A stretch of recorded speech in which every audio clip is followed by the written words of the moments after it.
Lecture de l'épître du bienheureux apôtre Paul aux Corinthiens. Mes frères, purgez-vous du vieux ferment, pour être une pâte nouvelle, comme vous êtes des pains sans levain. Car le Christ, notre Pâque, a été immolé.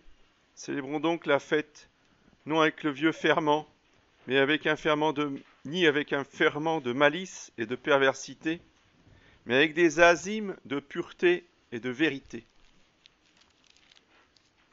Puis du Saint Évangile selon saint Marc. En ce temps-là, Marie-Madeleine et Marie, mère de Jacques et Salomé, achetèrent des parfums pour venir embaumer Jésus. Et de grand matin, le premier jour après le sabbat, elle vint au sépulcre, le soleil étant déjà levé. Et elle disait entre elles, « Qui nous retirera la pierre de devant l'entrée du sépulcre ?» Et en regardant, elles virent que cette pierre, qui était fort grande, avait été roulée de côté. Et entrant dans le sépulcre, elles virent un jeune homme assis du côté droit, vêtu d'une robe blanche, et elles furent effrayées. Il leur dit, « Ne vous effrayez pas. Vous cherchez Jésus de Nazareth, qui a été crucifié.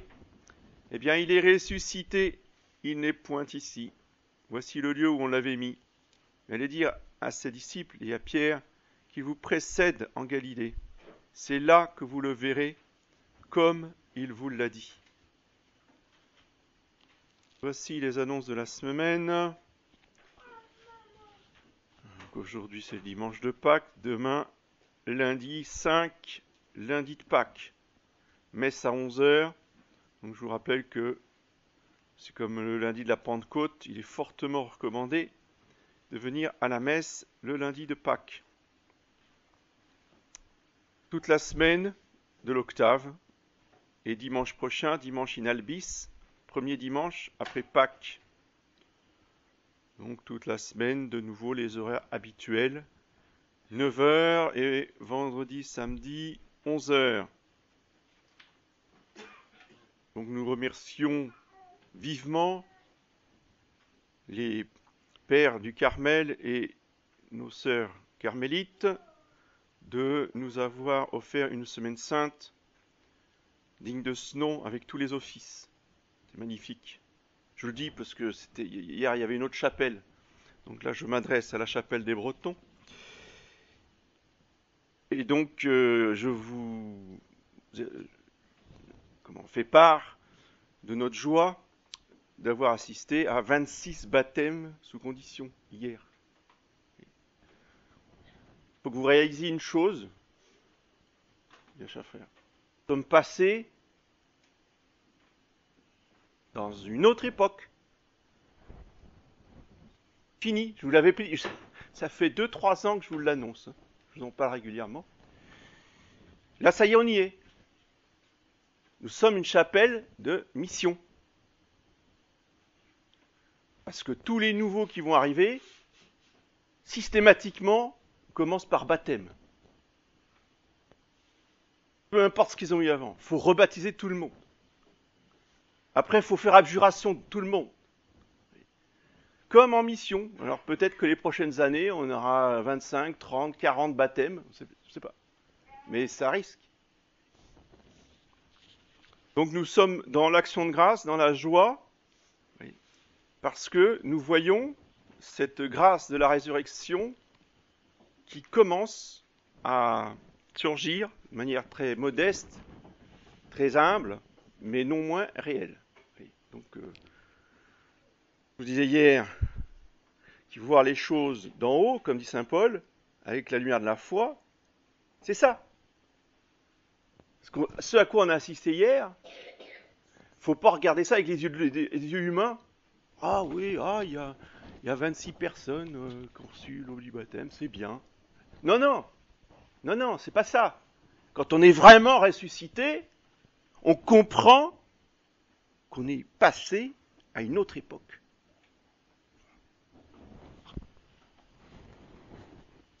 Au nom du Père et du Fils et du Saint-Esprit, ainsi soit-il. Mes bien chers frères,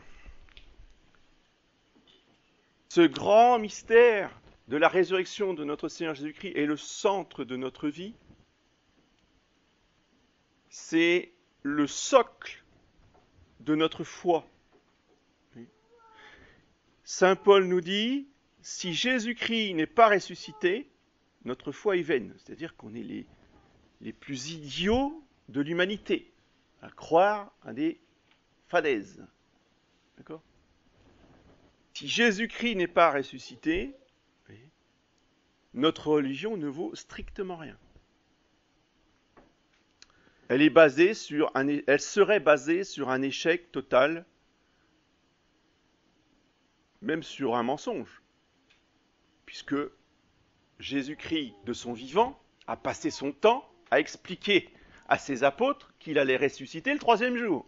Donc s'il n'avait pas tenu sa parole, on aurait vraiment eu affaire à un imposteur, à un menteur, etc. Donc il est absolument fondamental de raviver notre foi dans la résurrection de notre Seigneur Jésus-Christ. Aimons à contempler le visage de notre Seigneur ressuscité sur le linge du Saint-Suaire. Pour ceux qui ont une foi faible, notre Seigneur a voulu garder jusqu'au XXe siècle, analysé par les plus grands scientifiques du monde entier, il a voulu laisser l'image de son corps à l'instant même de la résurrection. Qu'est-ce que c'est que le Saint-Suaire ? C'est la photographie négative, le négatif de la photographie du moment où Jésus-Christ est ressuscité. C'est le flash de la résurrection. Donc il faut que nous adorions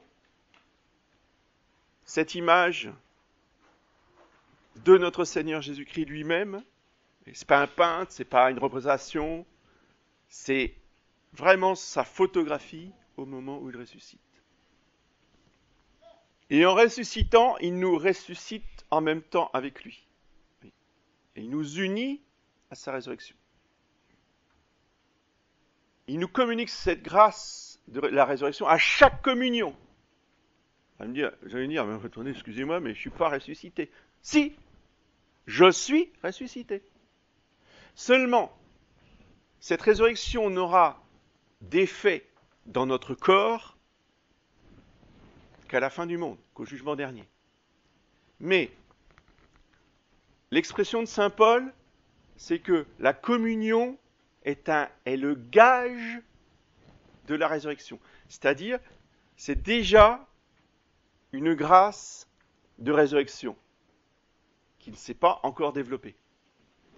Mais donc nous recevons cette grâce de résurrection à chaque fois que nous communions.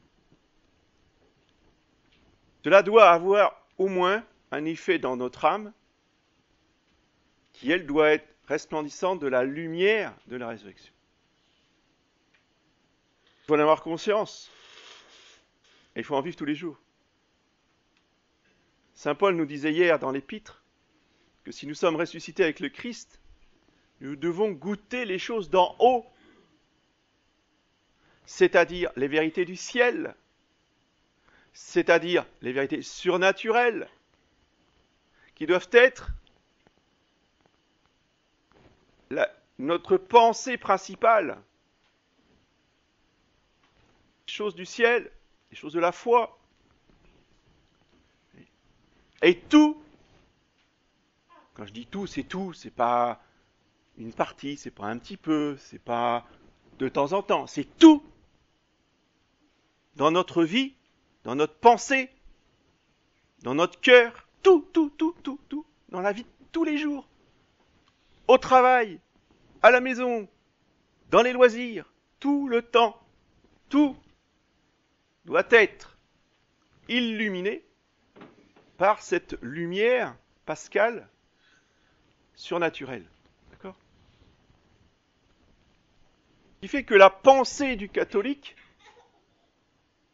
peut se résumer en une phrase, c'est la foi qui cherche à comprendre. C'est la foi qui cherche à comprendre. C'est la définition de saint Anselme. Quand on se pose une question pourquoi, que ce soit dans notre vie naturelle, dans notre vie humaine, dans notre vie professionnelle, quand il y a des choix à faire, quand il y a des décisions à prendre, c'est la foi qui cherche à comprendre. Là, c'est être purifié du vieux ferment, du vieux levain, comme dit saint Paul dans son épître. Voyez, vous êtes des pains sans levain. Célébrons avec, non pas le vieux ferment, ni avec un ferment de malice et de perversité, mais avec des azymes de pureté et de vérité. Cette pureté et cette vérité, elle nous vient de la lumière de la foi. Je conseille vivement aussi dans les mois qui viennent, si vous ne l'avez pas encore fait, ou même si vous l'avez déjà fait, si vous les relire régulièrement, lisez les petits livres, les brochures du Monseigneur Gaume, sur le signe de croix, sur le cimetière, sur le dimanche, sur l'eau bénite, sur tous ces petits gestes. Il peut écrire des dizaines et des dizaines et des dizaines de pages pour expliquer justement la signification profonde et surnaturelle de tous ces gestes chrétiens. C'est absolument passionnant. C'est la foi qui cherche à comprendre. Pareil en histoire. On nous a toujours expliqué l'histoire d'une manière humaine. Et on peut résumer cette façon humaine d'envisager l'histoire comme l'intelligence, notre intelligence, qui cherche à justifier la foi. Et on prend la doctrine de l'Église, puis on dit, bon, on fait comme si on n'avait pas la foi. Et notre intelligence va trouver des arguments pour adhérer à la foi. Ça, c'est toute une école de théologiens du XXe siècle, complètement décadents, dominicains en particulier, qui ont distillé cela jusque dans le peuple, jusque dans ma tête à moi. Je sais de quoi je parle. Dans ma jeunesse, j'ai fait partie du MJCF, et j'y repensais cette semaine, et puis quand on est malade, ben on n'a que ça à faire. Hein. Et je me disais, en fait, j'étais complètement dans cette... Je ne m'en rendais pas compte. Hein, parce que quand on est jeune, on est plein de zèle, puis on veut défendre la foi, puis on veut convaincre les autres. Et donc on passait, nous, des heures et des heures à discuter, c'est le grand principe du MJCF, à discuter avec des jeunes qui n'avaient pas la foi, et, vous voyez, uniquement avec des arguments humains. Pour leur montrer que la foi, elle était raisonnable. Vous voyez, que c'était raisonnable de croire. C'était ça la démarche. Totalement idiot, totalement à côté de la plaque. C'est pas ça du tout l'esprit chrétien. Mais c'est l'esprit, si vous voulez, du XXe siècle moderne. Alors que les pères de l'Église, eux, ils partent toujours de la foi. Donc on expose la foi, c'est ça qu'il faut croire. Donc je ne comprends pas. Ben non, c'est normal, c'est la foi. Donc il y a ceux qui reçoivent la grâce, qui disent « Ah, c'est magnifique ». Il y a ceux qui ne reçoivent pas la grâce, qui disent « Moi, je ne comprends rien ». Ben, si tu ne comprends rien, ben, continue ton chemin. C'est tout. Que je peux te dire. On va prier pour toi.